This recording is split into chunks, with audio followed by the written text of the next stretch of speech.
आज शुरुआत कोलकाता कांड पर ममता सरकार से सुप्रीम कोर्ट के सवाल से करेंगे। आज कोलकाता रेप कांड में सुओ मोटो कॉग्निजेंस लेते हुए सुप्रीम कोर्ट ने अहम सुनवाई की। Chief justice D.Y.. चंद्रचूड़ की बेंच ने सुनवाई के दौरान ममता सरकार से कई सवाल पूछे। डॉक्टर रेप और हत्या, कोलकाता पुलिस और मेडिकल कॉलेज प्रशासन की भूमिका को लेकर सरकार को फटकार लगाई। क्यों एफआईआर की टाइमिंग और मेडिकल कॉलेज के तत्कालीन प्रिंसिपल संदीप घोष की भूमिका को लेकर बंगाल सरकार के जवाब से सुप्रीम कोर्ट संतुष्ट नहीं हुआ। आखिर सुप्रीम कोर्ट कोलकाता कांड को लेकर क्या क्या पूछा है, रिपोर्ट देखिए।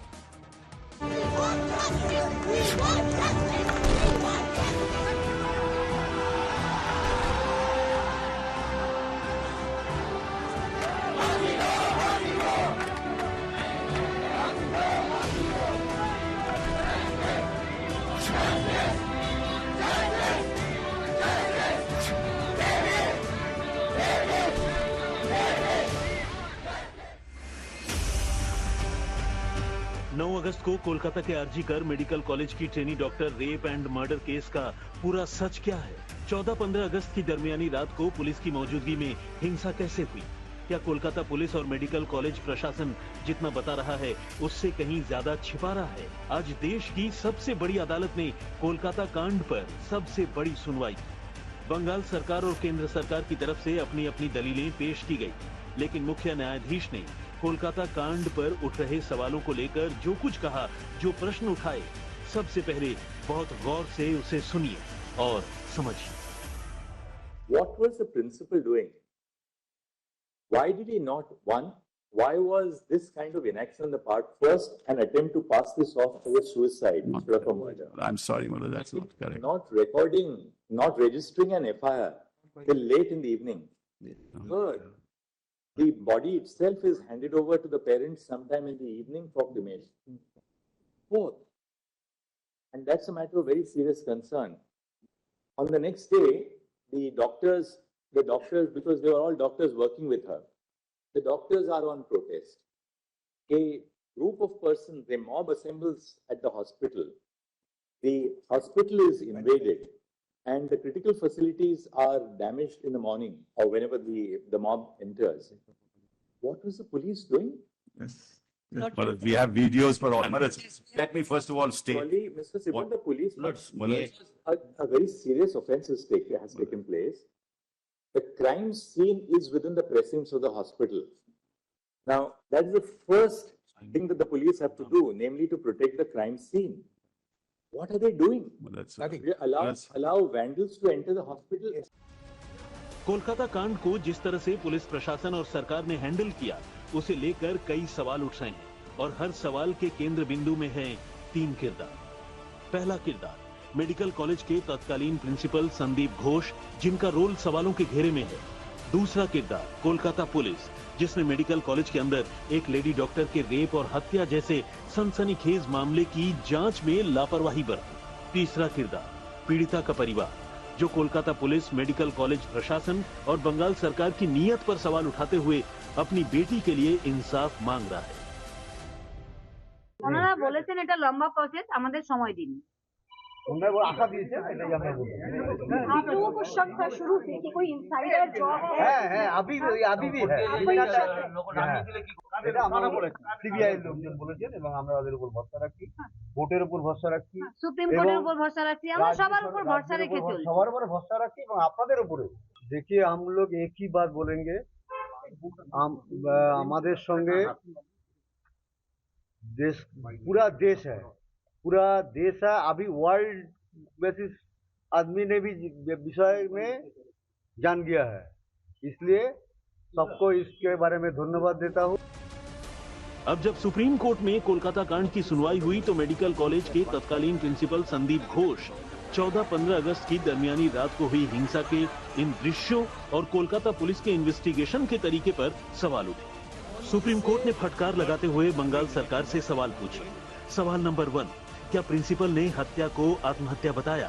सवाल नंबर 2, क्या पीड़िता के माता पिता को सूचना देर से दी गई? सवाल नंबर 3, क्या माता पिता को 3 घंटे तक मिलने नहीं दिया गया? सवाल number 4, rape and murder case में एफआईआर दर्ज कराने में देरी क्यों हुई? सवाल नंबर 5, पुलिस ने क्राइम सीन को प्रोटेक्ट क्यों नहीं किया? सवाल नंबर 6, हजारों लोगों को मेडिकल कॉलेज के अंदर क्यों आने दिया? सवाल नंबर 7, वारदात के बाद मेडिकल कॉलेज के प्रिंसिपल क्या कर रहे थे? सवाल नंबर 8, तत्कालीन प्रिंसिपल को दूसरे कॉलेज में क्यों ज्वाइन कराया गया? मामले में स्वतः संज्ञान लिया।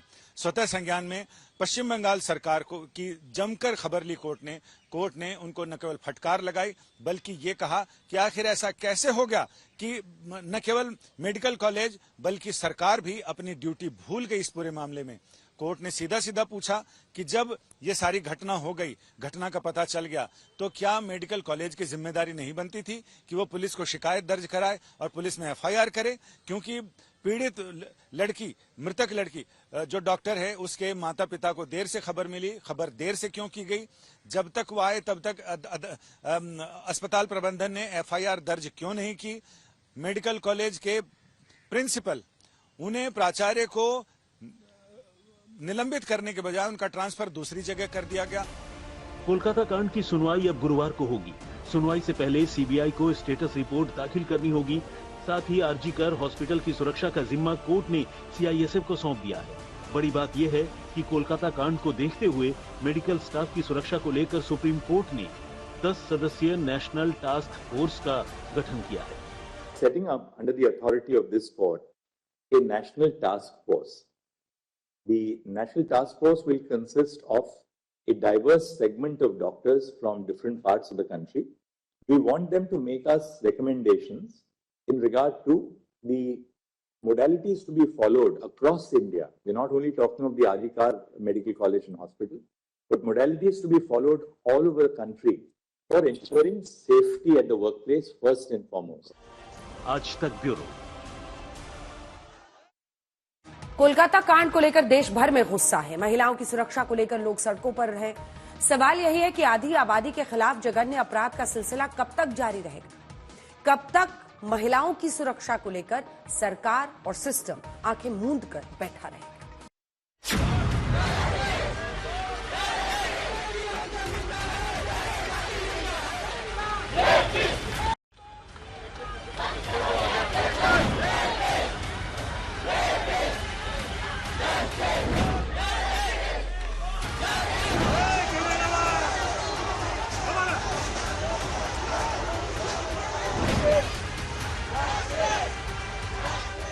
लेडी डॉक्टर को इंसाफ दिलाने के लिए देश भर में प्रदर्शन जारी है। अब टीम इंडिया के पूर्व कप्तान सौरव गांगुली भी रेप और हत्या मामले में इंसाफ के लिए सड़कों पर उतरेंगे। कल सौरव गांगुली अपनी पत्नी के साथ कोलकाता में विरोध प्रदर्शन में हिस्सा लेंगे। इससे पहले भी कई सेलिब्रिटी महिलाओं की सुरक्षा को लेकर अपनी आवाज बुलंद कर चुके हैं।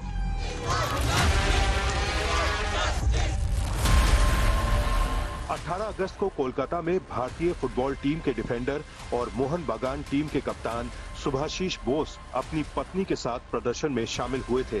वहीं पूर्व क्रिकेटर और राज्यसभा सांसद हरभजन सिंह, अभिनेता मिथुन चक्रवर्ती, करीना कपूर, प्रीति जिंटा, ऋतिक रोशन, आलिया भट्ट और परिणीति चोपड़ा कोलकाता कांड को लेकर अपनी कड़ी प्रतिक्रिया दे चुके हैं।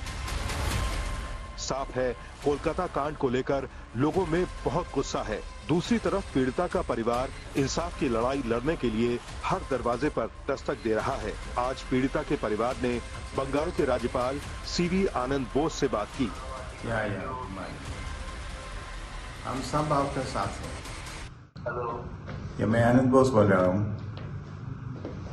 गवर्नर। सीवी आनंद, यस, आपसे मिलना चाहिए।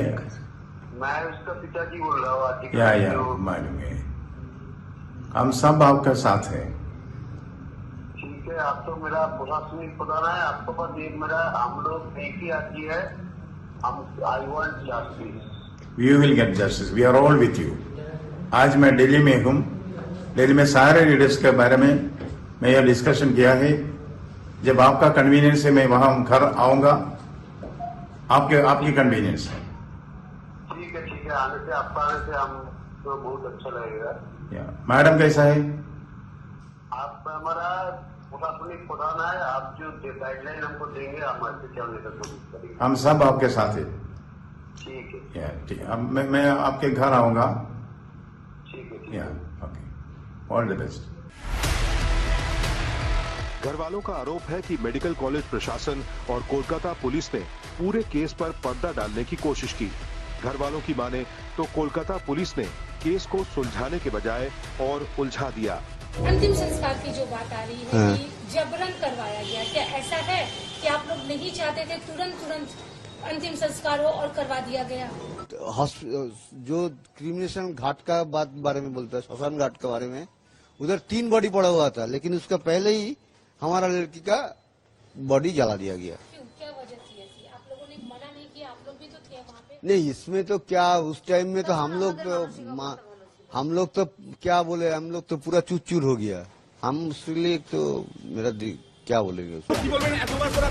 घर वालों के मुताबिक मेडिकल कॉलेज के तत्कालीन प्रिंसिपल संदीप घोष का रोल संदेह के घेरे में है। ऐसे में सीबीआई भी लगातार तत्कालीन प्रिंसिपल संदीप घोष से पूछताछ कर रही है। आज 5वें दिन भी सीबीआई ने संदीप घोष से पूछताछ की। इससे पहले बीते 4 दिनों में संदीप घोष से 53 घंटे तक पूछताछ की जा चुकी है। संदीप घोष से सीबीआई वारदात के दिन का सच जानना चाहती है। सीबीआई की पूछताछ 4 सवालों के इर्द गिर्द घूम रही है। पहला सवाल, वारदात की सूचना मिलने के बाद क्या किया? दूसरा सवाल, वारदात की जानकारी मिलने के बाद किन लोगों से बातचीत की? तीसरा सवाल, पीड़िता के घर वालों को 3 घंटे तक इंतजार क्यों करवाया? चौथा सवाल, वारदात के बाद किसके कहने पर सेमिनार हॉल से सटे कमरों के रेनोवेशन का आदेश दिया था? संदीप घोष पहले ही दिन आप उनसे मिले थे? जिस दिन नहीं, हमसे बात नहीं हुआ उसके, कोई बात नहीं। वो ना, उन्होंने जरूरत पड़ा कोई सिग्नेचर विग्नेचर का, उन्होंने बोला हम उनको हमारा ऑफिस में आने के लिए बोलो। उनका रवैया कैसे था घटना वाले दिन? एकदम, हम लोग का डिपार्टमेंट का कोई नहीं और कॉलेज का कोई हमारा साथ कोऑपरेट नहीं किया। पहले से तो हम ये बोल रहा है, यही तो दिक्कत है हम लोगों का, जो डिपार्टमेंट पूरा इसलिए इन्वॉल्व है इसमें। सीबीआई सूत्रों से मिली जानकारी के मुताबिक संदीप घोष के बयानों में काफी विरोधाभास है। यही वजह है कि संदीप घोष से लगातार पूछताछ जारी है। ठीक ऐसे ही सीबीआई ने आरोपी संजय के पॉलीग्राफ टेस्ट के लिए 60 सवालों की पूरी लिस्ट तैयार की है। और तो और, सच उगलवाने के लिए जरूरत पड़ी तो पॉलीग्राफ टेस्ट के बाद आरोपी संजय का ब्रेन मैपिंग और नार्को टेस्ट भी करवाया जा सकता है। आज तक ब्यूरो। अनुपम मिश्रा हमारे सहयोगी इसी खबर पर हमारे साथ इस वक्त लाइव जुड़ रहे हैं कोलकाता से। अनुपम, 2 बातें हैं, एक तो सीबीआई के हाथ कुछ लगा क्या? दिलीप घोष से पूछताछ में कुछ निकला क्या? दूसरा, अगर हम भावनात्मक तरीके से देखें तो ये मुद्दा बहुत बड़ा हो गया। आज सवाल यह है कि कौन कौन साथ खड़ा है, कौन इन बेटियों की आवाज में आवाज मिला रहा है। तभी सौरभ गांगुली भी कल सड़कों पर निकलने वाले हैं। जी बिल्कुल अंजना, सबसे पहले सीबीआई इन्वेस्टिगेशन की अगर हम बात करें तो जो केंद्र बिंदु है फिलहाल संदीप घोष हैं, पूर्व प्रिंसिपल, उनसे लगातार पूछताछ हो रही है क्योंकि जो उंगली परिवार की ओर से उठाई गई है वो संदीप घोष पर उठाई गई है। पूरा एडमिनिस्ट्रेशन उनके हाथ में था जिस वक्त ये वारदात हुई। ऐसे में संदीप घोष के जो बयान हैं उनको मिलाया जा रहा है, जो परिवार के बयान हैं उनको मिलाया जा रहा है, लेकिन असंगति पाई जा रही है। इस वजह से पूछताछ में ज्यादा समय लग रहा है और लगातार पूछताछ हो रही है। फिलहाल इसी केंद्र बिंदु पर सीबीआई की ओर से लगातार जांच की जा रही है। दूसरी बात, अगर हम आंदोलन की बात करें या पूरी घटना की बात करें तो पिछले 13 साल के ममता बनर्जी के शासनकाल में एक बात तो पक्की है कि ममता बनर्जी को इस तरह का स्वतः स्फूर्त आंदोलन इससे पहले नहीं देखने को मिला। ये तो पक्की बात है क्योंकि जिस तरीके से रात में महिलाएं कोलकाता की सड़कों पर निकली वो अभूतपूर्व था। तो ये जो पूरा का पूरा मुद्दा है इस वक्त बहुत बड़ा आकार ले चुका है, भावनाएं जुड़ी हुई हैं और कलकत्ता, उसकी वजह भी एक है कि कलकत्ता को एक तरह से सेफेस्ट सिटी कहा जाता था। हमेशा से पिछले 3-4 सालों का अगर रिकॉर्ड ले तो देश के सबसे चुनिंदा उन शहरों में गिना जाने लगा है जहां पर महिलाएं बहुत सुरक्षित महसूस होती हैं। ऐसे में इस तरह की वारदात, वो भी एक अस्पताल के भीतर में होना, इसने पूरी तरह से उद्वेलित कर दिया है लोगों को। भावनाएं जुड़ी हुई हैं और ये राजनीति तो इसमें हो रही है, राजनीतिक दल भी राजनीति कर रहे हैं, लेकिन जो स्वतः स्फूर्त लोगों का अपने आप सड़कों पर निकलना है वो भी अभूतपूर्व है। अब राजनीति राजनीति इसमें हम बात करें तो शुरुआत में लेफ्ट की ओर से इस पूरे मुद्दे को पकड़ा गया। बीजेपी इसमें थोड़ा शुरू में अगर मैं कहूं तो पीछे रह गई। बीजेपी ने इसको जो मुद्दा था इसको पकड़ने में थोड़ी सी देर कर दी। और बंगाल में अगर राजनीतिक आंदोलन की बात की जाए तो लोगों के मनस्पटल पर एक ही चीज आती है कि सड़कों पर उतरकर आंदोलन, जो शैली ममता बनर्जी करती आई थी उस शैली में आंदोलन फिलहाल बीजेपी को उस तरीके से हम देख नहीं पा रहे हैं कि जो शैली यहाँ के मनस्पटल के लोगों के ऊपर रही है कि जो चरित्र है बंगाल में राजनीतिक आंदोलन का, तो उसकी कोशिश बीजेपी की ओर से हो रही है। कल बीजेपी की ओर से 5 दिनों का धरना जो आरजीकर अस्पताल है उससे कुछ ही दूरी पर श्याम बाजार 5 पॉइंट क्रॉसिंग है, वहां पर अदालत की अनुमति उनको मिल गई है और वहां पर मंच बनाने की अनुमति मिल गई है। लगातार वहां पर 5 दिनों तक धरना शुरू होने वाला है। कांग्रेस भी कल अभियान में उतर रही है, वो लाल बाजार अभियान करेगी जस्टिस की मांग पर। सौरव गांगुली ने इससे पहले बयान जारी किया था, लेकिन अब वो भी सड़कों पर उतर रहे हैं। तो एक तरह से एक पॉलिटिकल आंदोलन चल रहा है, साथ में पॉलिटिकल आंदोलन भी चल रहा है, दोनों एक साथ चल रहे हैं। जो बड़ी बंगाल में अगर हम देखें तो इस तरह की एक साथ मिली भगत या एक साथ इस तरह का आंदोलन होना ये अभूतपूर्व कहा जा सकता है। बिल्कुल अनुपम, दरअसल ये एक संदेश है और ये संदेश है सभी लोगों की तरफ से जो आज इन बेटियों की आवाज में अपनी आवाज मिला रहे हैं और ये सब याद रखा जाएगा। धन्यवाद। कोलकाता केस का पूरा सच सीबीआई जांच के बाद दुनिया के सामने आएगा, लेकिन पीड़िता के घर वालों का क्या कहना है? पीड़िता के घर वाले इस वक्त किस दर्द से गुजर रहे हैं, सुनिए। एक अपराध की चर्चा होती है पर उस व्यक्ति की चर्चा नहीं होती है। लेकिन सोचिए कि एक परिवार की एक लौती बच्ची जिसने गुर्बत के दिनों से निकालकर परिवार को एक अच्छी जिंदगी की तरफ ले जाना शुरू किया था अकेले दम पर, बचपन से परिवार को जानते हैं आप, तो बहुत पुराने समय से जहां पहले रहते थे आप लोग, फिर आप शिफ्ट किया, क्या कहकर पुकारती थी आपको? पहले तो मैं निकनेम जो है वही करके पुकारती, फिर एमबीबीएस हो जाने के बाद मैं उनको डॉक्टर ही कहती हूँ। और वो आपको? वो काकू। काकू बंगाल में जो अंकल का जो चाचा का जगह जो काकू होते हैं, काकू। कैसी थी जिन्हें आप डॉक्टर साहब कहते थे? देखिए हर आदमी तो कहते थे वो अच्छा थी कुछ एक्सीडेंट कुछ हो जाने के बाद, लेकिन ओरिजिनली उनमें जो क्वालिटी एकदम बचपन से था, पढ़ा लिखा और पिता माता का साथ जुड़ा हुआ, गार्डनिंग और पेट लवर। पेट खुद का नहीं रहते, मेरा घर का जो पेट है उनकी ही पेट है। अच्छा। तो मेरा जो डॉगी है ऊपर जो होता है वो अस्पताल जाने के बाद उनका साथ खिड़की से बात करते। अच्छा। Very soft, down to earth और नेचर अलग था। हम लोग का ट्रेडिशनल जो होता है ना इंडियन लेडी का, ऐसी है। मान लीजिए उनका कपड़ा पहनना देना, कोई उनके ऊपर उंगली उठा नहीं सकती, जैसे है। बचपन से रिजल्ट अच्छा है, क्वालिटी का रिजल्ट है एकदम ऐसी से। क्या बहुत मतलब अच्छा बैकग्राउंड नहीं था? फादर ने हमसे बातचीत में बताया कि बहुत गरीबी से निकले थे। एकदम लड़ाई तो बहुत बड़ा लड़ाई वो लोग को था। तो जैसे देखिए उनका फादर भी स्ट्रगल किया है, स्ट्रगल करके अच्छा, पिता माता का नहीं होता तो लड़की का तो इतना अच्छा परवरिश नहीं होता। स्ट्रगल किया दोनों, बोथ, फिर उनका माँ भी, दोनों भी। तो अभी जो स्ट्रगल किया है उनका एक ट्रेडिंग यूनिट हम लोग का पीछे है। यूनिट बैठा आदमी कम कर आदमी था, वो लोग भी था, कुछ मैन्युफैक्चरिंग प्रोडक्ट तो कपड़ा का उधर, मैंने उनका जितना पैसा जो है वो लड़की का ऊपर ही लगाया। जिस दिन से ये खबर सुनी है आप पर क्या बीती है? आपकी अपनी बेटी उनके साथ की है। देखिए एक चीज जब बताते हैं आप लोग, साइकोलॉजी, ह्यूमन साइकोलॉजी बहुत अच्छी तरह से आप लोग पता है, क्योंकि करोड़ों लोग को इंटरव्यू आप लेते हैं। आपको देख के, मेरे को देख के अब पता चल गया हालत देख के कैसा है। 8 तारीख को मैंने आया है दिल्ली से, लेट नाइट था तो सोने में 3-4 बज गया। अचानक उनका फोन आया, उनका पिताजी का, जैसे हम अस्पताल जा रहा है, अस्पताल से फोन आया है कुछ हो गया।